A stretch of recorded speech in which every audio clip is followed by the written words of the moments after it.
ئەبدەم و هەموو دەماوە باش بێ تەماشاوانین هێژا سوزان بابانم لەگەڵەوەم بۆ پێشکەشکردنا خەلکێکە دن یا ڕیا کوردستانی هەروەکو هەموو دزانن زێدەی چەند مەهایە پرۆسەیەکی بناوێ پرۆسەیە چارەسەریە پرسا کورد یا ژەمبێژن دۆزا کورد لە تورکیە و باکووری کوردستانی دەست پێ کردە 27 سباتێ ڕێبەرێ زیندانی کردە پەکێکی عەبدوڵڵا ئۆجەلان بانگەوازیەکی کرد و divê êdî pekekê xwe fesix bike derbasî xwenageke nû bibin pirsgirêka doza Kurd divê bi rêkên dîplomasî bi rêkên demokratîk û bi rêkên diyalogê çareser bibin got û ev hêza min heye ku ev pirsgirêk ji zemîna şer û pevçûnê derbasî zemîna siyasî yasayê hiqûqî bikin bêguman ji vê rojê ji 27 Şibatê şûn re weke hûn dizanin di meha Gulanê de jî pekekê encamnameyê kongreya xwe 12 ragihan got لەسەر بانگەوازیە ڕێبەرێ me کۆنگرە خۆ لە دارخستیە me biryara xwe fesix girtinê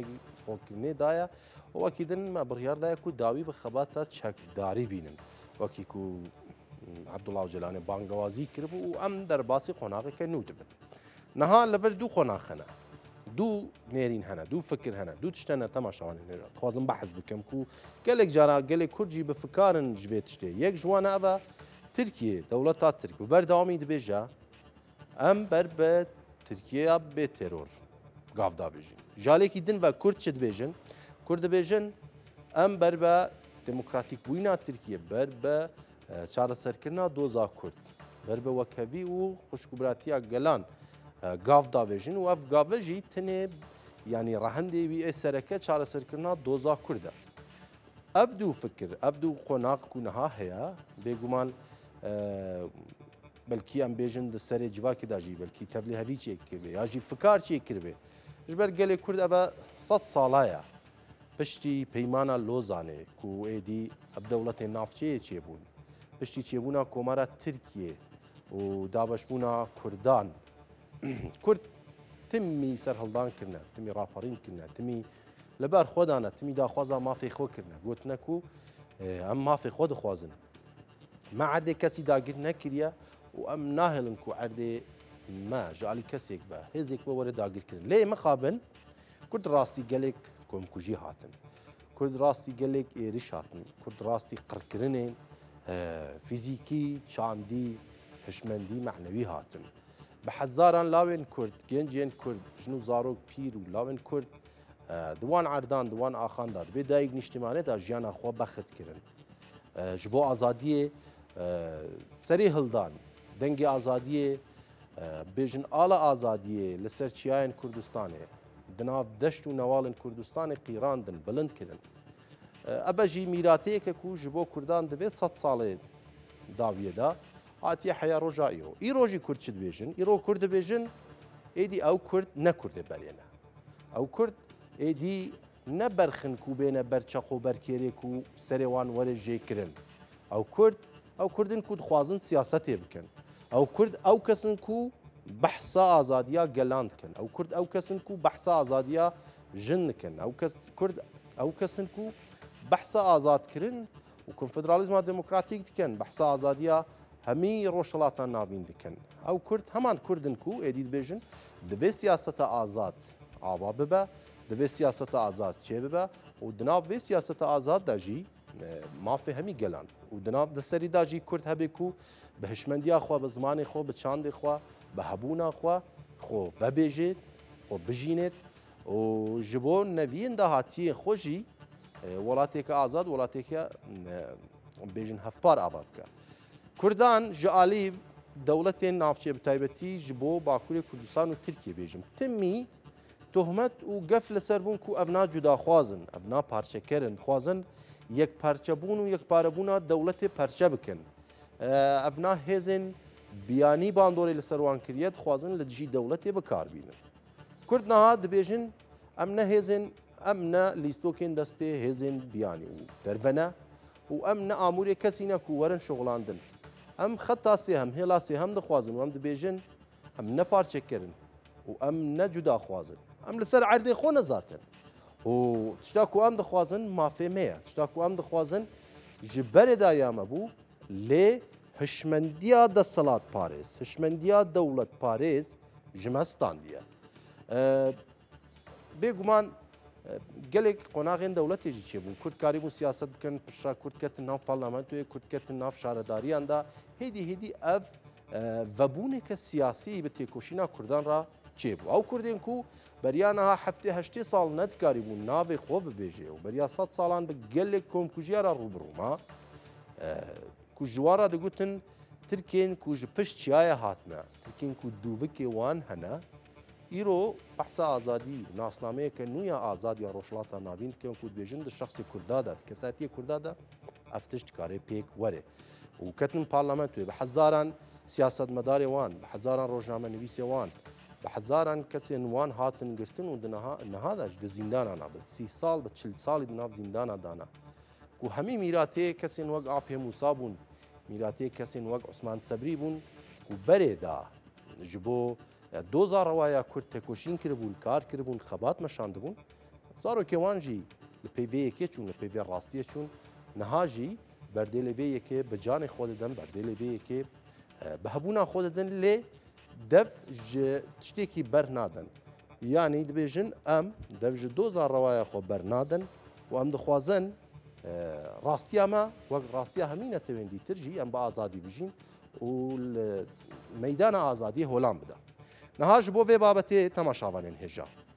Me li İngiltereyê mêhwanekî me hêja heye, Birêz İdrîs Oxudu cî bi xwe hem akademîsyen e hem jî rojnamevan e.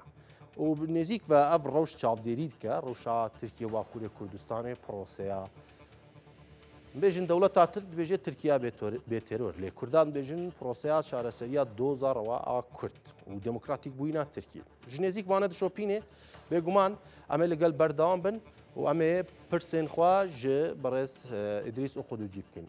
Kekê İdrîs, tu bi xêr hatî û gelek spas ji bo vê derfetê. Zor spas Kakozan. Sağ bî gelek spas serbijî. Pirsa yekê ez dixwazim bi nêrîneke giştî dest pê bikim. Niha ji 27 Sibatê ve bangazî dest pê kirin, kongre hatin li darxistin, gelek qonaq xwe ra anîn.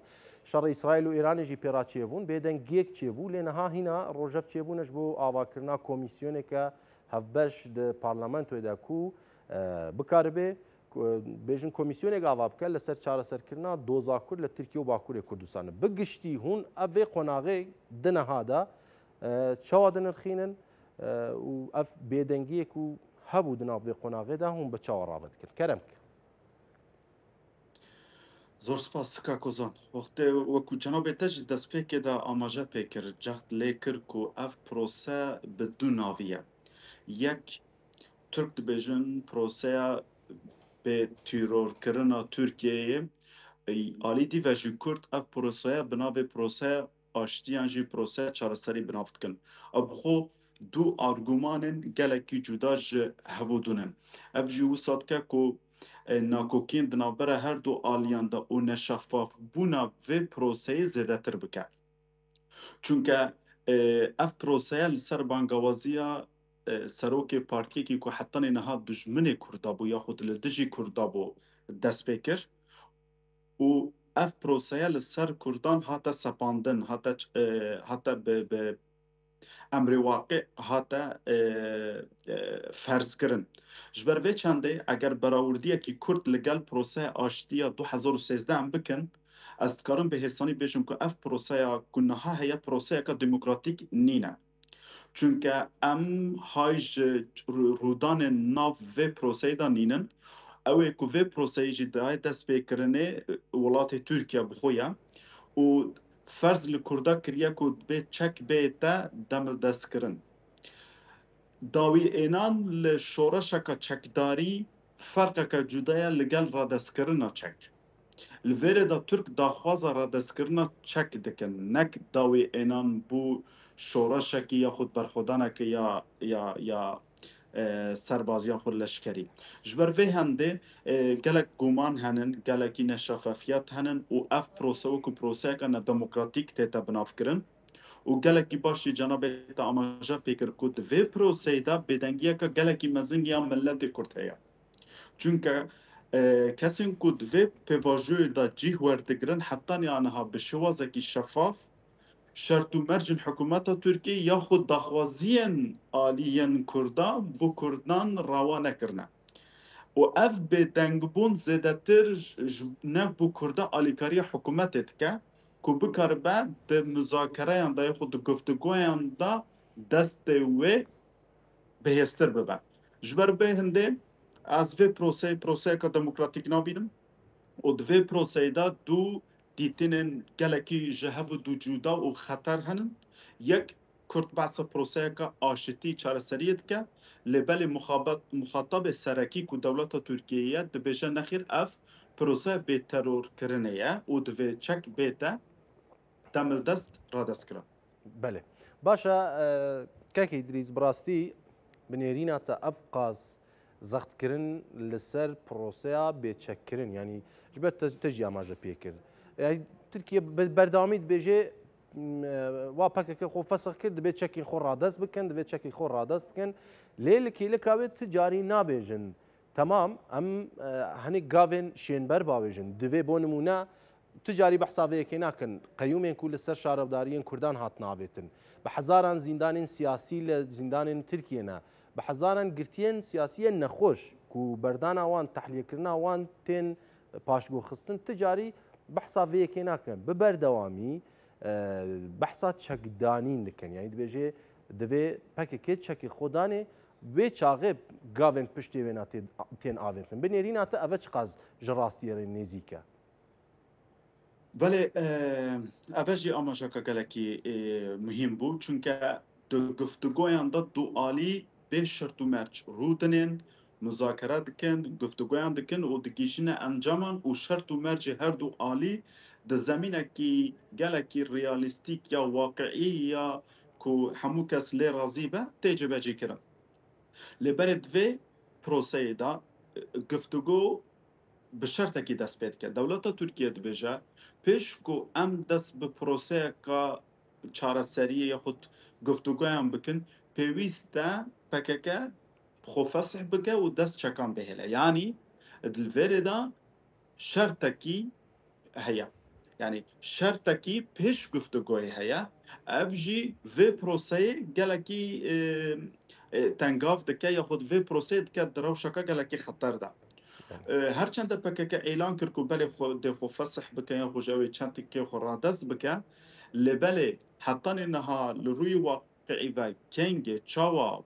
و بو کی اوی چک بینه تسلیم کرن نهاتیه آشکارا کرن هبونا شرطکی پیش وقت بو گفتگویان جی شانس سرکفتنا و پروسه جی مخابن کم دکن لگل و چنده جی وکو من پیشتر جی آماجا کرد دیتنکی یان جی بیرو بوچونکی جدا جهو دو هیا و نزیکمونکی گلکی جدا بو سر و مسئله هیا همش آلیه ترکیه و همش آلیه کردابا مسئله که دیجی هیا که ترک ناخوازن زیادتر بحثا به پروسه بکن هل بجارتنه لو ترکیه سیاست نافخو و اف پروسه آشتیجی زیادتر گریدایی هل بجارتنایه هرچند هل بجارتن سرکوماری و سروکاتی ترکیه اوی ده سال 2028 دا به انجام دان هیچ پارتیه که ناخوازن تایبت اردوغان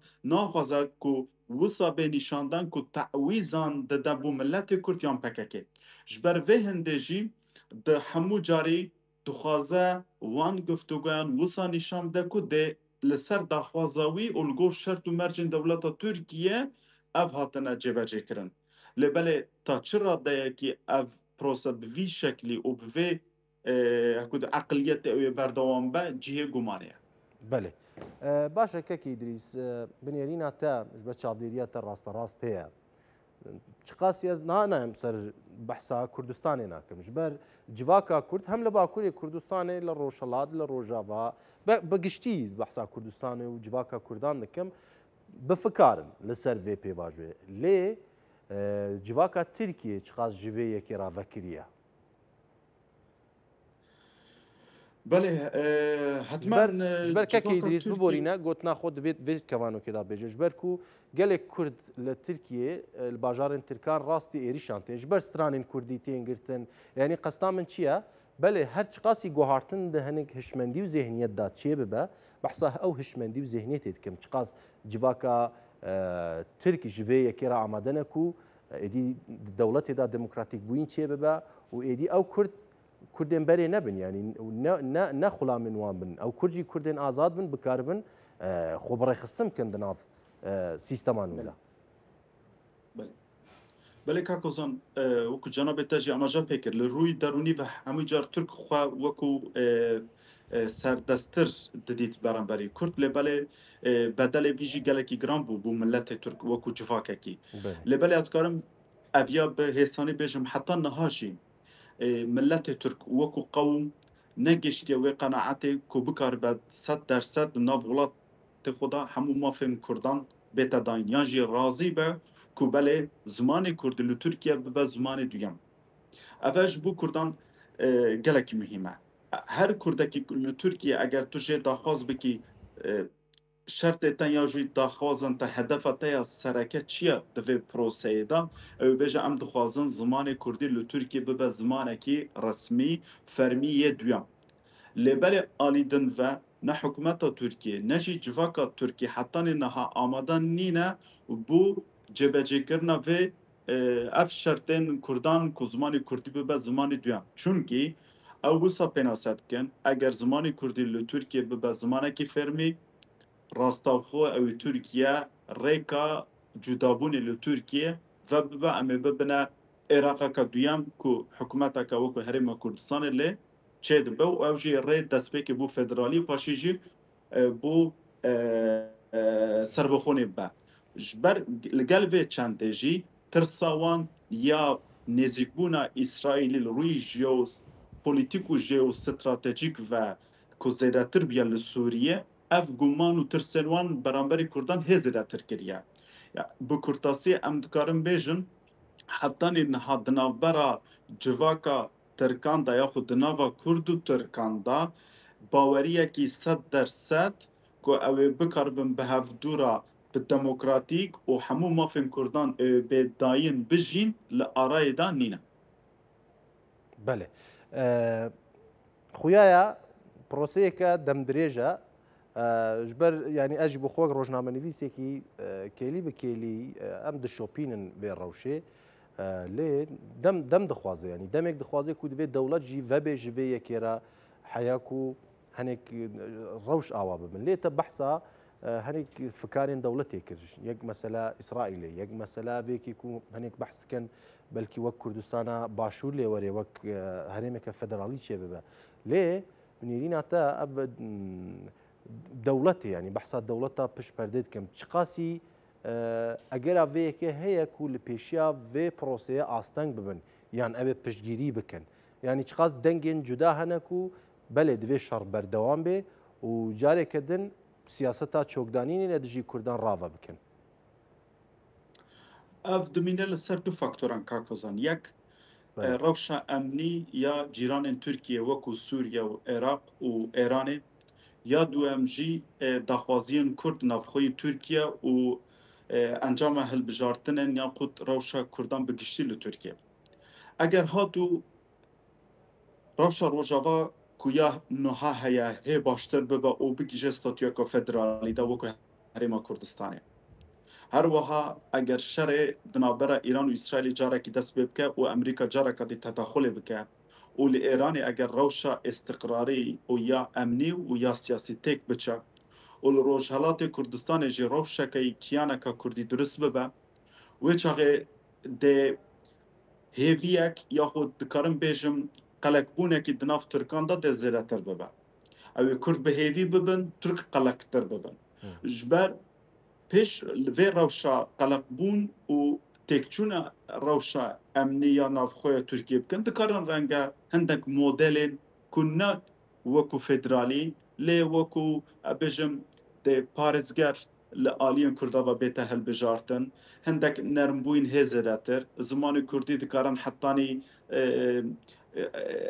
ری زیادتر لی بفکرن لی بله بگیشه و آستیک و زمان کرد به زمانی که فرمی و کرد ببنه هرم که فدرالی لی باکوری کردستانی دخوازم ما بجا به چندشی بکم آیا کورد بخوجی تا چه رادەیە کی داخوازە فدرالیزمê dikin ev jî muhîm e بله çünkü wextê ku em li gel Kurda jî daxivin Kurd bixwî di daxwaziyên xwe de ji bilî zimanê Kurdî di mesela bûna ciyekî coğrafîk de zelal nînin û her wiha Ebdullah Öcalan bixwe jî di nameya xwe de dibêje Kurd li Tirkiye nikarin keşeyên xwe bi federalizmê û ya herêmên xwedmuxteyarî yan jî herêmên taybet çareser bikin.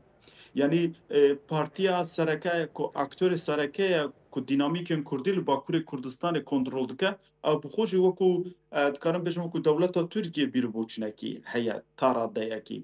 Ya xwe dixwaze wisa nîşan bide ku belê Kurd pêwîstî bi federalî nîne divê rêya federalî bû Kurda bête girtin. Lê belê rewşa Kurdan li Bakurê Kurdistanê ku eger li ser pirsyara cenabê te ku ew bikar be bigîje herêmeka federalî dimînîte li ser du faktoran rewşa derve ya cîranên Tirkiye û rewşa navxwî ya Tirkiye.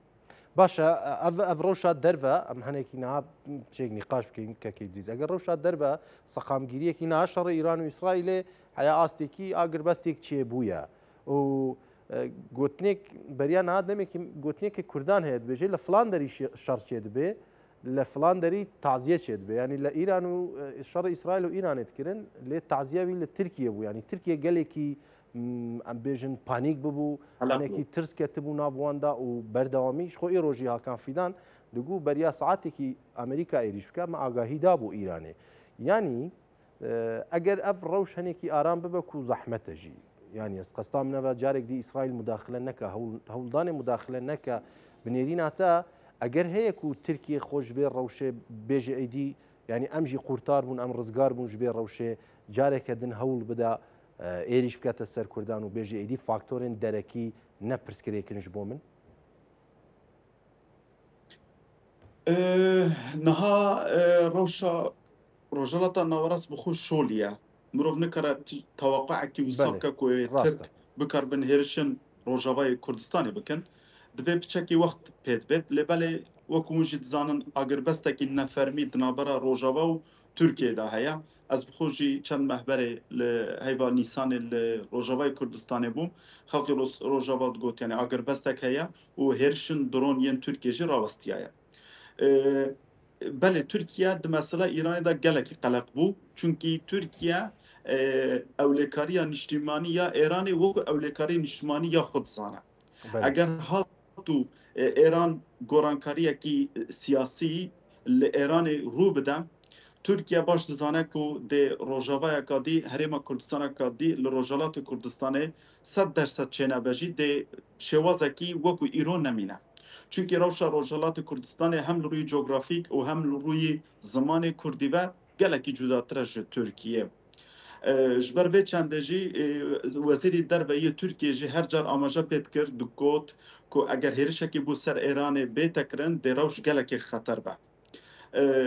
Eger li bîra we be jî wextê referandumê da jî ev her du welat tenê di mesela pirsa Kurd da hevpeymanê yek bûn û di mesela referandumê da bi hevdû re hereket kirin. Ji ber vê çendê mesela ewlêkariya niştimanî da ji wekû Îranî Türk jî giringî didin ewlêkariya niştimanî ya Îranê. û naxwazin ev gorankariyên navxwî yên Îranê de karîgerî li ser Tirkiye bikin. Yek mesela Kurdî du şepola hatina koçberan ku ji maraka zor çawarê tê kirin eger hatû gorankariyekî mezin li Îranê bibe. Ji ber vê çendê ji xwe li başûrê sînorê Tirkiye du Kurdistan heye. Tirkiye naxwaze Kurdistaneka dî li Rojhilatê hududê xwe jî hebe. Ji ber vê çendê di mesela peywendî nîvdewletî da li gel welatê xwe yên cîran da bû Tirkiye ajanda sereke ewlêkarî ye. Piştî hingê aborîtêt. Her çende peywendiyên Partiya Demokrata Kurdistanê û Herêma Kurdistanê li gel Tirkiye gelekî baş bû. Wextê ku bû referandum Tirkiye yekser ajanda xwe ya aborî paş vekişand mesela ewlêkariya anî pêş. Di heman mesela da jî peywendiyên Tirkiye li gel Rojava meselê emnî ne, ne meselê aborî ne. مسئله امنی آجندا سرکیه ده همان شوازه پیوندین ترکیه و ایران داجی ده مسئله کردی دا آجندا سرکی امنیه لوما ترک gelekî normal e ku gelekî qelek bin endişe bin çünkü gorînekî siyasî yan jî gorîneka sîstematîk li Îranê hetmen de karîgeriyeka mezin li ser hemû pirsa Kurd li Rojhilata Navras jî bike. بله Çünkü Îran tara dayekî welatekî ye ku dikare hinekî dînamîkên Kurdan jî kontrol bike. û belkî PKK derfetekî bibîne bêje nexêr ez dest çekber nadim. Ev tirs jî nav Tirka de heye. Eger hatû İsraîl û Êran careka dî dest bi şer bikin belkî pejak bêje nexêr ez dest çekber nadim. Eger hatû pejak dest çekber nede wê çaxî çi mena çekdayîna PKK namîne. بله راست باشه که ادریس پرسامجی داوی اوه نادم پارتی گلک جوین ل اروپا جیل دار دخه بتایبەتی لە ئینگلترا لە بریتانیا وان ڕۆژین داواژی تونجەر باکڕوانەوە لەور بوون gelêmey derwê welêtiye diasporaya çawa li vê proseyê dinêrê ev civîn gelo encamê wan hebû Kakozan civîn her tim birastî çêdibin û ev civîn hem ji bo rayadarên Brîtanî wekû brîfingekî ku em çi dikin em ê çi bikin em çi daxwaz dikin xwe pênasekirneke û her wiha jî li gel milletê Kurd yên li diaspora ku bo wan wekû bêjin ragihandinekî wekû brîfingeke. Lê ez dikarim bêjim di mesela wekû ez jî li welatê Brîtanya me û di kombûnên tunceyên Bakirhan da ku Parlamentoya Brîtanî hate sazkirin amade bûm. Brîtanya gelekî aşkera ji tuncer Bakirhan re gotin ku di mesela Rojhilata Navras da Brîtanya ne ew welate ku wekû pêştir bikaribe biryaran bide. Em li pişt Emerîka ve tên. Hêza ku Emerîka heye me ew hêz nemaye. Ji ber vê çendê jî mesela serekî bû Brîtanya zêdetir hatine awerayan yaxud penaberan e. Kurd wisa difikirin hindecar ku Brîtanya hê jî welatekî zilhêz e li Rojhilata Navras da dikare biryaran bide û sînoran bigorîne. Lê Brîtanya bi xwe êdî dibêje em ne divê rewşê dane. Gorankarî gelekî bi ser de hat, Emerîka cî hême wergirt. Ev mesela Brîtanya. Mesela ya dî diaspora Kurd wekû Kurdên li Bakurê Kurdistanê li hemû parçeyên Kurdistanê bigumanin. Çünkü ev proseyeka neşeffaf û her wiha rexne tête kirin. Çünkü hemû kes piştgiriya vê proseya ji tî bi rastî nake. Hindek kes gelekî dilgiran jî bûn, hinek gelek rexneyên tund jî dikin û hindekî jî ji ber nebûna bawerî bi dewleta Tirkiye gelekî bigumanin û dibêjin ev proseya ji tî ew ê nekîje serî. Hindek kes jî bigumanin dibêjin ew ê bi ser keve vê carê hêvî henin û em hêvîdarin ku ev proseya ji tî zirarekî nede Rojavayê Kurdistanê zêdetirî bû berjewendiya Rojavayê Kurdistanê be ne Bakurê Kurdistanê. Bele. باشە gelek spas kekê İdrîs xudûcî li İngilterayê rojnamevan û akademîsyen ku li gel me bû gelek spas ku demê xwe veqetan ji bo me spas. Belê temaşavanên hêja na mêvanek diye me wergirin lê beriya wê ez dixwazim hinek babetan ji wera behez bikim.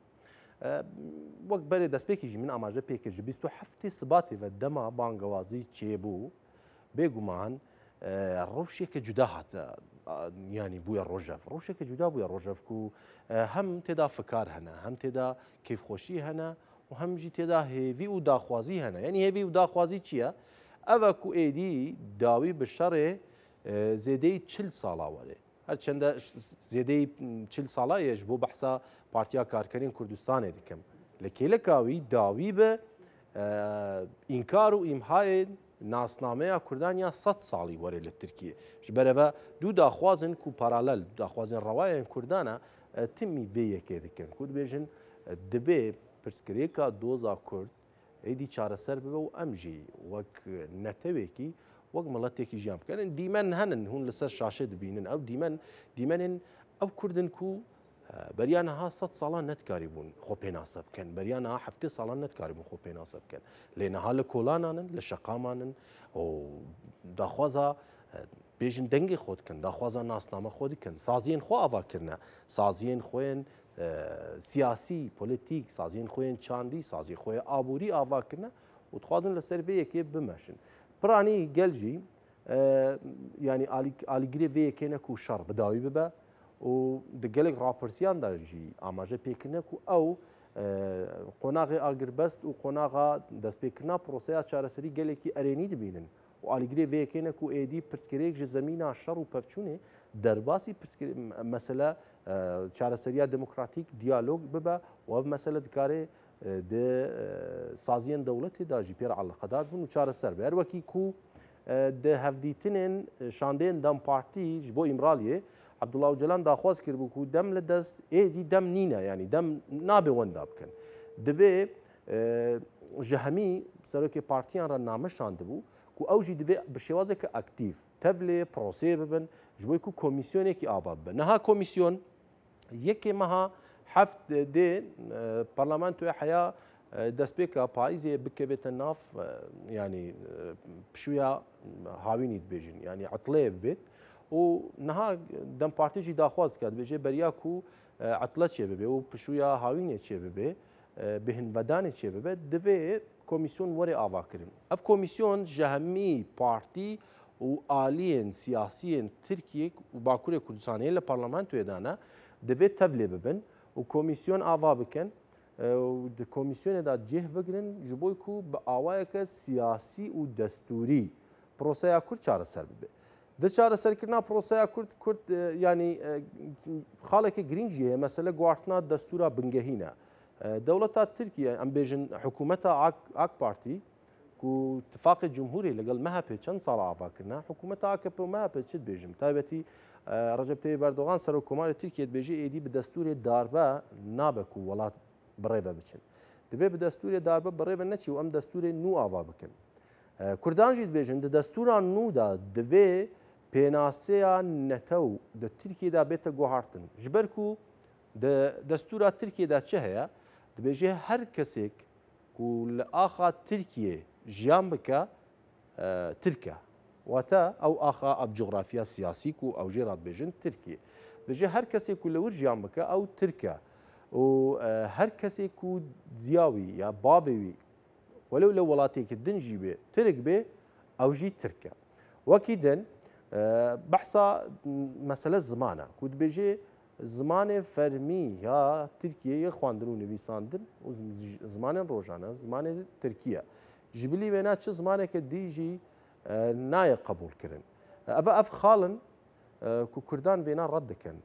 Dibêjin divê ev madde bêne guhartin. Maddeyeke dîtir jî heye ku dibêje ev xal yani dest nabe li wan bidin û ev xal nabe bête guhartin. Wata çend madde hene ku li dijî yani demokratîk bûyina welatê ye maddeyeke dîtir heye ku wan maddane jî weke qalib lê dike. Yani nikarin destkarî bikin. Lê Kurdan dibêjin divê ev qonax derbas bibe û di nivîsîna destûra bingehîniya nû yê Tirkiye'de divê nasnameyeke azad hebe. Divê mafê perwerdehî ya hemî gelên li Tirkiye hene bi taybetî ji bo gelê Kurd divê ev maf hebe. Niha salên 1924 dema Komara Tirkiye hate damizrandin temaşawanên hêja hûn dizanin. Serhildanên mezin çêbûn ji Şêx Seîd ji Seyd Rezayê Kaliya Dêrsimî hemî wane jî pişra bi planekî ya wê serdemeya dewleta Mustafa Kemal Atatürk bi navê planê îslahatkirina şerqî yanî şerq ew ji Bakurê Kurdistanê ra dibêjin Roşelatê Anatolyayê. Yani dibêjin divê sererast bibe. Plana sererastkirina Roşelata Tirkiye ku qestawan Bakurê Kurdistanê. Ev planê sererastkirinê çi bû?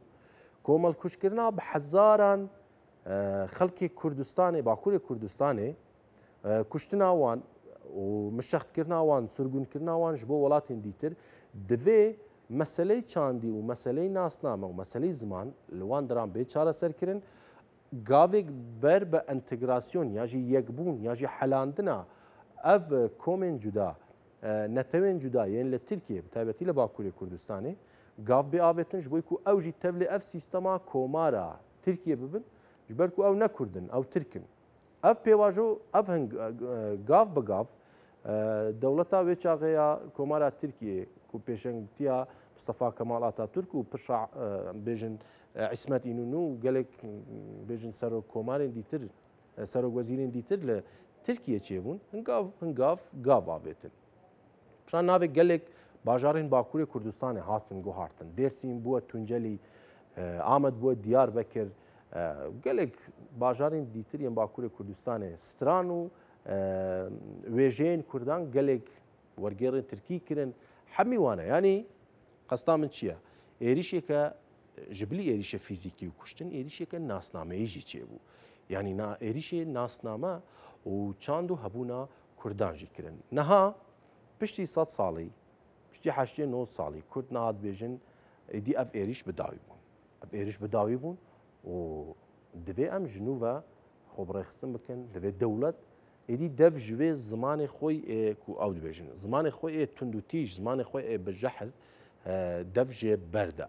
Divê êdî yanî proseyekî vekirnê çê bibêj. Bûyî ku dewlet jî êdî dev ji vê aqlê xwe ya ku timî Kurdan wek me tirsî dimîne, timî dixwaze dagîr bike, dev ji vê yekê berda.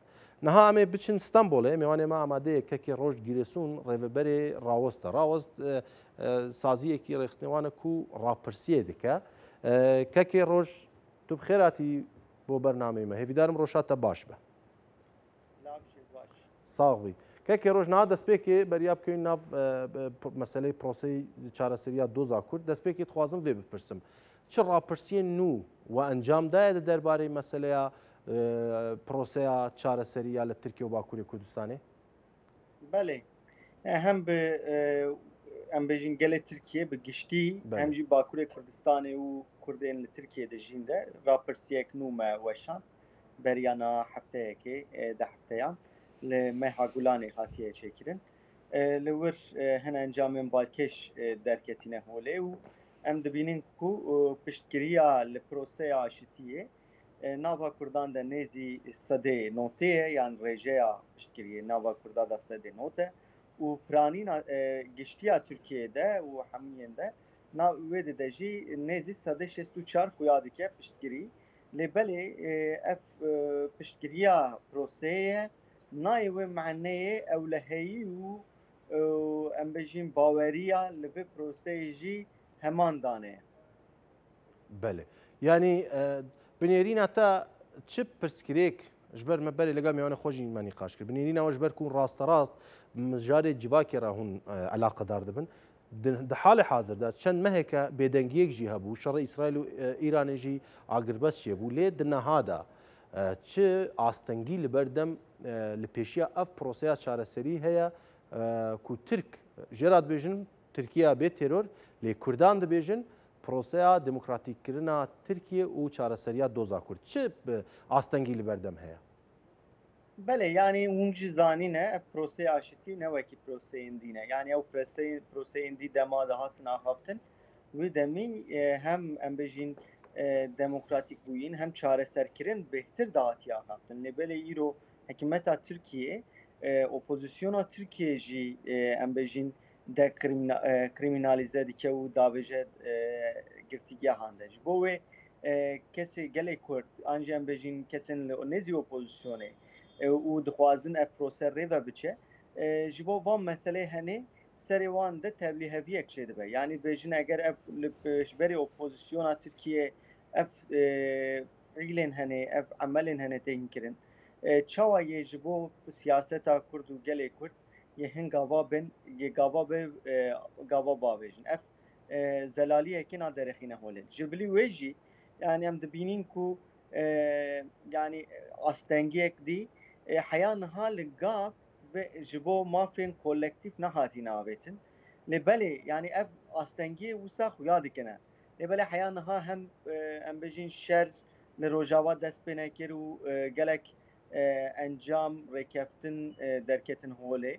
Ev tiştên erênî ne û ev jî wisa xuya dike prose heya niha em bêjin problemek mezin nedîtiye û derbas dibe.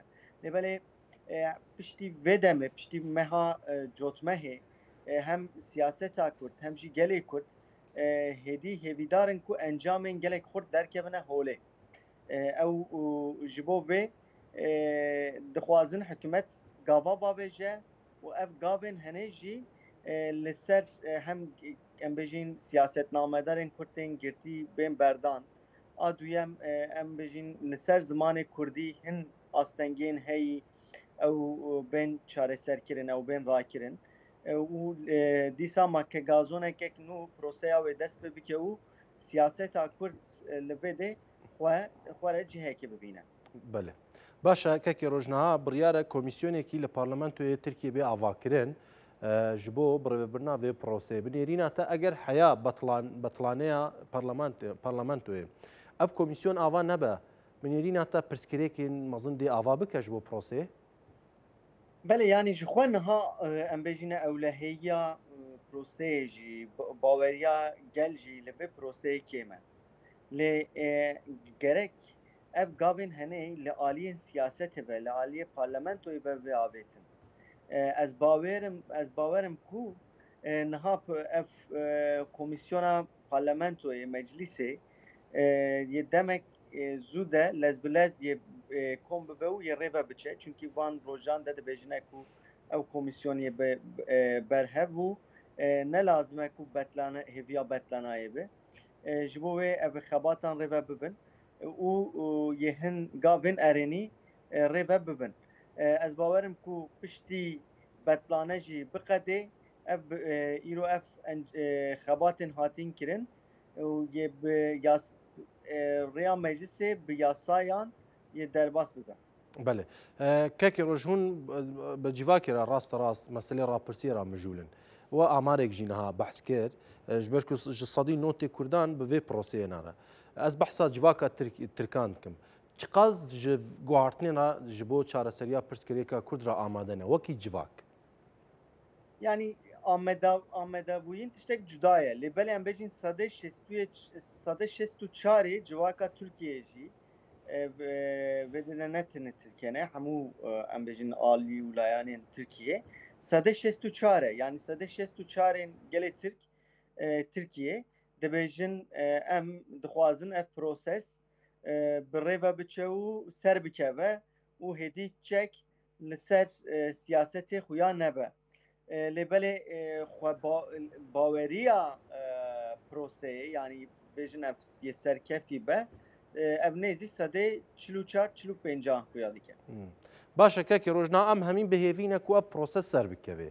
Lê binêrîna we çiqas metirsiya vê yekê heye ku prose xirab bibe û careke din êrîş û şer dest pê bikin. Yani qasî ku hûn rojevê giştî dişopînin. Belê yani ez bawerim ku em rojên xetere de derbas bûyîn.